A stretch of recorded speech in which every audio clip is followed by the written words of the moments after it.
What's up, my wizards? It's Dev. Mtg, we like it magic, and it's finally Throne of Eldraine preview season for realsies.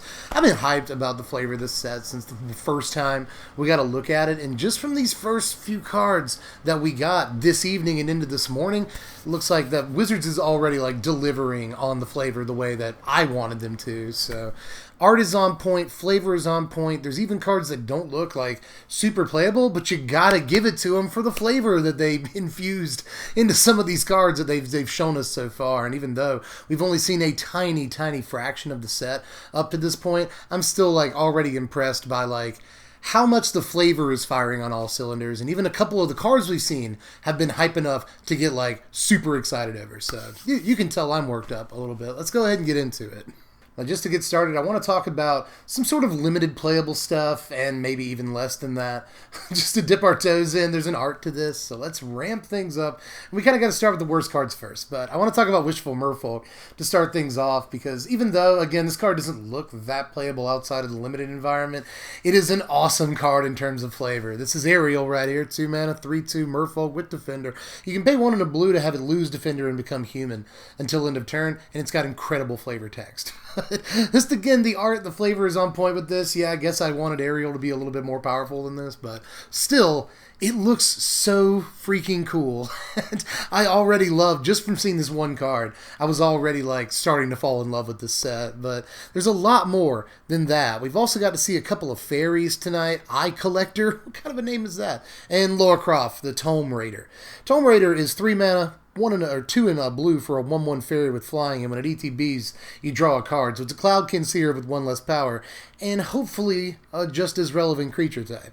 Eye Collector is just 1 black mana for a 1/1 fairy with flying, and when it deals combat damage to a player, then each player puts the top card of their library into their graveyard. I want to like this card a little bit more than I do, but I fear that it's going to be the only replacement for Stitcher's Supplier that we actually get, and I don't want that to be the case. But I like Flying Men. 1 mana, 1/1 flyers are kind of always good in my book, and we're looking for aggressive creatures in black in this next set so that mono black aggro can still be a thing for all of us who love it. We don't want to be forced to play Dread Malkin, so maybe in some sort of reanimator deck that's looking to abuse Blood for Bones or Bond of Revival or something, I could see this card, but it's a long shot. The most interesting fairy of the day so far was Fairy Vandal, though. This is 2 mana, 1 and a blue for a 1/2 fairy rogue with flash and flying. And whenever you draw your second card each turn, you put a +1/+1 counter on Vandal. So this doesn't look great in a Narset format, but your opponent's obviously not always going to have Narset or even be playing Narset to begin with. So it's not a totally invalid criticism, but it is at least something to think about. Aside from that, though, this card looks pretty freaking insane to me. There's a bunch of different ways to draw extra cards during not only your turn, but your opponent's turn. You can play this EOT and then like Chemist's Insight, for instance, and go ahead and have yourself a 3-power flyer when you untap, and that looks really good in and of itself. Yeah, it does, Ziggs. It does, buddy. And I actually think this card has a chance in a sort of mono-blue tempo or mono-blue control type deck. And even though I think that the mono-blue tempo deck definitely loses a bunch of steps, Curious Obsession leaving the format is going to hurt that deck. I still think that Fairy Vandal is one of those cards that might help that deck, and maybe even Simic Flash, pick up some pieces after rotation. Don't forget about Maraleaf Pixie. This is 2 mana, a green and a blue for a 2/2 fairy with flying. You can tap to add either a green or a blue. Really cool card. I'm really going to like this. I think in Limited is where it looks like it's going to be the best, but honestly in Standard, yeah, this makes a couple of different colors of mana, but Paradise Druid is just a much better card.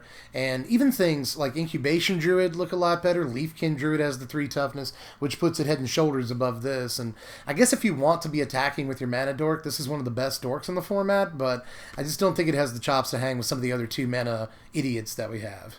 There's also Run Away Together, another blue 2-drop. I love the flavor of this one too, and the art is amazing, but it's just 1 and a blue for an instant. Choose 2 target creatures controlled by different players.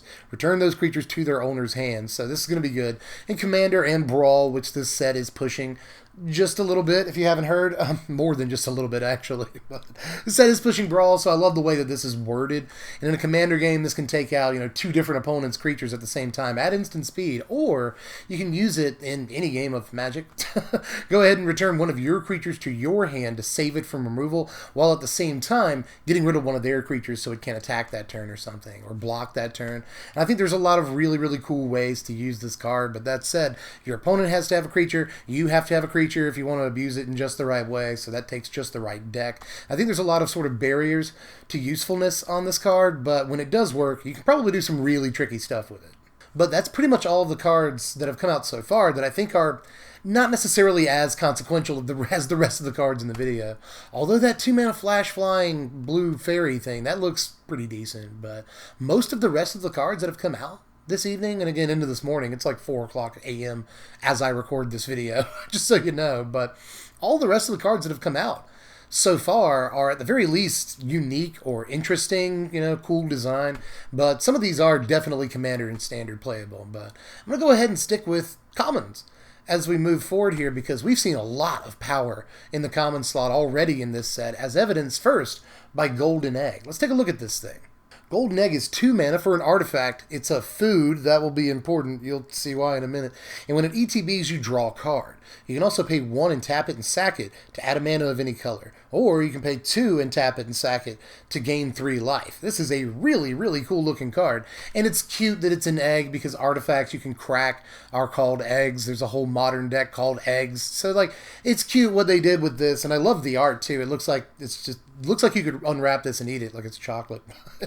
Anyway, aside from all that, I think it's just a really sweet card. I love artifacts that cost 2, draw you a card when they enter the battlefield. Prismatic Prism, I think it's Prophetic Prism, excuse me, and Gilded Globe.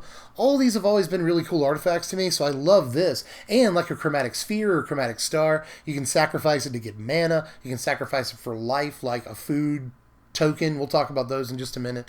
So there's just a lot you can do with this, and any artifact-based deck is going to love this. Healy decks or Psy decks in Historic, for instance. So I really, really like this card. Love what they've done with it. 2-mana artifacts to draw a card are always going to be good, but this has better ancillary effects than the last couple of cards we've seen that do this, so it's just de facto better in my mind. There's also Witching Well, which is that's a cute name. But anyway, this is 1 blue mana. Just a single blue mana for an artifact. And when it enters the battlefield, you scry 2. You can also pay 3 and a blue and sack it to draw 2 cards. And is this like a better card than it looks like, everybody? I think this might actually be a pretty decent Magic card. Just 1 blue to scry 2. And play a permanent, whether you need to play an artifact for your artifact deck, or you just need to play a permanent for whatever reason. I also like that this is going to help you find extra lands in the early game. If you started on a 2-lander, this will easily help you find that 3rd or even 4th land that you might need from just the scrying on turn 1. It doesn't replace Opt or anything, but it's still a non-creature spell, so it'll activate prowess type effects and such. There's just a lot to like about this card for a really, really low initial investment, and honestly, fixing your next couple of draws on turn 1, you could do a lot worse than that. But in Standard, we want these draw 2 card effects to cost 4 mana, and once you've got Witching Well down, that's exactly what it costs, and you can do it at the end of your opponent's turn too. So I don't think this is better than Chemister's Insight or anything, but I think in very specific decks that want to play an artifact or an early permanent, or maybe decks with a low land count that want to make sure they can scry into extra lands, this can probably do a fair amount of work. So I wouldn't be surprised if very specific Standard decks wanted to use this, but it's also Pauper playable, so keep that in mind. But speaking of Pauper playable, how about a Lightning Greaves? This is Crystal Slipper right here, everybody. This is 2 mana, 1 and a red for an artifact. It's an equipment. Equipped creature gets +1/+0 and has haste. And you can equip it for just 1 mana, which is not actually a bad deal. When I first read this card, I was like, and then I thought, oh yeah, Lightning Greaves. So actually, this is not terrible at all, especially at the common level. This is common. It didn't have to be common. This could have been uncommon, but somehow it's common, so very Pauper playable to my mind, because anything even remotely resembling Lightning Greaves is probably going to be nice to have access to in that format. But even in Commander, if you don't have the money for a Lightning Greaves, I know it's not that expensive, but if you just don't have much access to it, this can be a decent replacement, or even second copy of a card like Lightning Greaves, so, or third copy for that matter. because there's other Lightning Greaves out there. But at the same time, I just really like a lot about what this card does. The more I think about it, the more I like it. +1/+0 in haste and a super low equip cost is actually not bad at all. Although I do have to contest the flavor here because I'm not really sure how a glass high heel shoe is going to give you haste. It seems like you'd really want to take it slow in a glass high-heeled shoe, but I'm not going to fuss over the flavor too much. I just really like Wizards giving us a great card at the common level. It's very nice. But there's even another common that I want to bring up in this section, and that's Witch's Cottage. Really sweet flavor, really sweet art, but let's get to the function. First of all, this is a swamp. Before I even talk about the card at all, I just want to point out that this non-basic land is a swamp, which is really, really cool. Because, think about it this way, this is probably a cycle, you know? And if nothing else, then fetch lands are going to be able to fetch this card up, but they're going to be able to fetch up any card from the cycle given, you know, depending on what fetch you're using at the time. But even if, like, this is a cycle, there's going to be a forest, which means that cards like Nissa's Triumph can search it up. That's going to be important. Even Nissa herself can go get the forest version of this, if, again, this is a cycle, from out of your deck when you ultimate Nissa. So I think that there's a lot that could be done with just this cycle of lands, given that they have basic land types. So that could be really, really nice. But aside from that, let's actually talk about what the card does. You can tap it out of black because it's a swamp. And when it enters the battlefield, it enters the battlefield tapped unless you control 3 or more other swamps. And when it does enter the battlefield untapped, you may put target creature card from your graveyard on top of your library. It's actually really, really nice, you know? Again, this can be fetched up. In the late game, I could definitely see this being worth 1 slot in your deck, so you could go fetch it up and grab a creature from your graveyard. You know, this is a great effect for effectively 0 mana. And note that you can have multiple copies of it out, and it counts other copies of it because they're swamps. So I just really, really like this. I think it's a great replacement for a card like, say, Memorial to Folly. But on to the next. Let's get into some of these rares, starting with Midnight Clock, which came out at midnight because Wizards is big-brained. Here's 3 mana, 2 and a blue for an artifact. You can tap it to pay a blue, or you can pay 2 and a blue to put an hour counter on it. At the beginning of each upkeep, including all your opponent's upkeeps, put an hour counter on Midnight Clock. When the 12th hour counter is put on clock, shuffle your hand and graveyard into your library, then draw 7 cards, and exile the clock. This is one of those like unique and interesting and well-designed cards that I'm not actually sure is going to be at the top tables of Standard. But at the same time, I'm on the fence. I'm not sure that it won't be either. This obviously gets really good in a Commander game where you have like 3 to 7 other opponents and you're making all the mana in the world anyway. So it's not going to be tough to put hour counters on it and get it to 12 so you can Time Twister. But in a 2-player game of Standard Magic, this gets much worse, although a control deck could use this. A control deck could stall out the game, dump extra mana, EOT, into this enchantment, and, well, is it? Yeah, excuse me, it's an artifact. Let's get that straight. Anyway, dump extra mana into this artifact, and eventually Time Twister, but I'm not even sure a control deck wants that. Control deck that has, 5 or 6 cards in its grip at all times, is it always going to want to trade those cards? I'm not 100% sure, but in both control decks and decks that play like Tamiyo and Risen Reef and Nissa, you're going to have both all the mana in the world and a relatively high risk of decking yourself. So this card could go very well as a one-of in those decks, and Tamiyo can get it out of your graveyard or find it from your library for you. I think there are definitely very specific, like pinpoint uses for this card, but I'm not 100% sure it'll live up to those uses or there won't be something better. But let's move on to Rankle, the master of prankles. This is 4 mana, 2 and 2 black for a 3/3 legendary fairy rogue with flying and haste. And when it deals combat damage to a player, you choose any number of these 3 things. Each player discards a card, each player loses 1 life and draws a card, or each player sacrifices a creature. I'm fairly certain this is supposed to be Rumpelstiltskin, so it's clever what they did with this. I think it's cool, but this is another one that's like, after like its usefulness in Brawl and Commander and the cool factor wears off, I'm not like that excited about it because like I don't know how standard playable this card actually is. I do love that it has haste, but I'm always kind of turned off by things that have to deal combat damage. That said, it has haste, so it's and evasion, so it's much more likely to deal combat damage, and it can come down out of nowhere and just get in. And it seems like it'd be really good in aggressive decks, because you're probably going to be out of cards in your hand anyway by the time you play this. or close to out of cards at least. So I think there's some definitely cool things about the card that could lend themselves to standard playability, but I just don't know about a 4-mana 3/3 flyer, even with haste and these cool abilities. You know, make your opponent sacrifice creature. I guess you have to sacrifice creature too. That can be good depending on what the board state is. And that's probably the best thing about this card, is that depending on what the board state is, this can do 3 really desirable things, or even all 3 of those things at the same time. And that can be really, really swingy, but at the same time, I'm just not sure that a card with this stats is, you know, we're going to see play in the format, especially considering we have like Spawn of Mayhem and stuff right now that's just better than this and might not even see play. I think Spawn of Mayhem has a chance, but it might not even see play. So if it doesn't, I don't see this seeing standard play. That said, looks like a really cool general for both Brawl and Commander.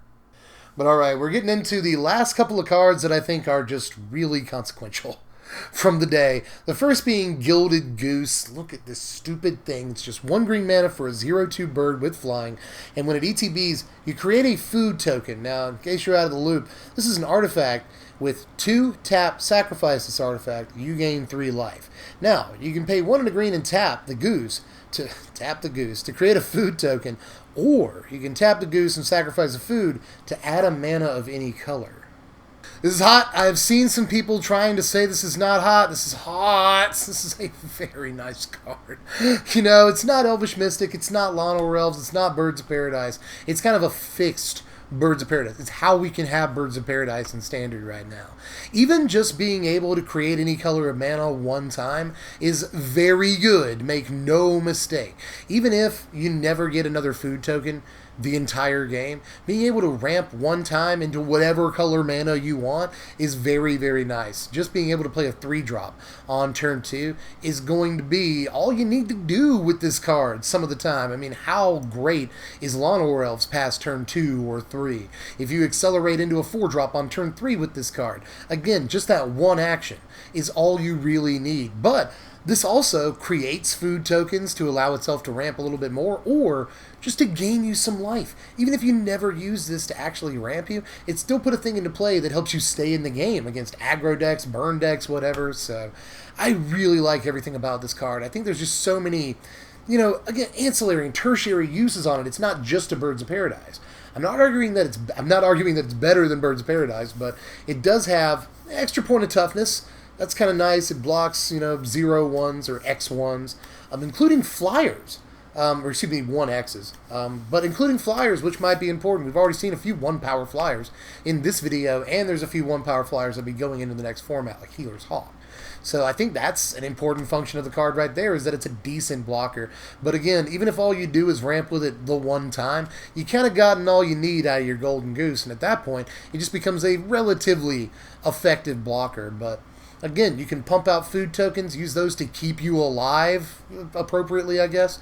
So there's just so many things this does that Birds of Paradise can't even do. And I am very, very, very hyped. And I've already made the Varuk Assault joke on Twitter, that's why I'm not making it here. But anyway, the last card that we've seen so far today, and I'm pretty sure there's more cards scheduled to come out in about 20 minutes as I record this, but I'm going to go ahead and wrap it up for now. There's Oko, Thief of Crowns, and he's more than okay. He's Oko. He's 3 mana, 1, a green, and a blue for a 4 loyalty Planeswalker. And you can +2 it to create a food token. Remember, those are 2 tap, sacrifice, gain 3 life. Or you can feed them to your goose to get mana, so that's nice. You can also +1 Oko to have target creature or artifact lose all abilities and become a green elk creature with base power and toughness 3/3. Or you can -5 Oko to exchange control of target artifact or creature you control and target creature an opponent controls with power 3 or less. This card is busted. It's really good, like, especially considering it's just best friends with Gilded Goose. You know, Gilded Goose turn 1, this turn 2, create a food token, or just make your Gilded Goose into a 3/3 if that's the kind of Magic you want to be playing, or depending on the situation. And then, after you +2 it, it's got a +2, everybody. It's got 2 plus ability. It's got 2 plus abilities on it, which is ridiculous. It's a 3 mana Planeswalker that comes into play effectively with 6 loyalty and can ultimate, quote unquote, on the next turn. That is insane and very annoying too, because you can just create another food token, ramp into something with Gilded Goose, and then trade your Gilded Goose to your opponent for their like best creature with 3 power or less. It's just so prohibitive.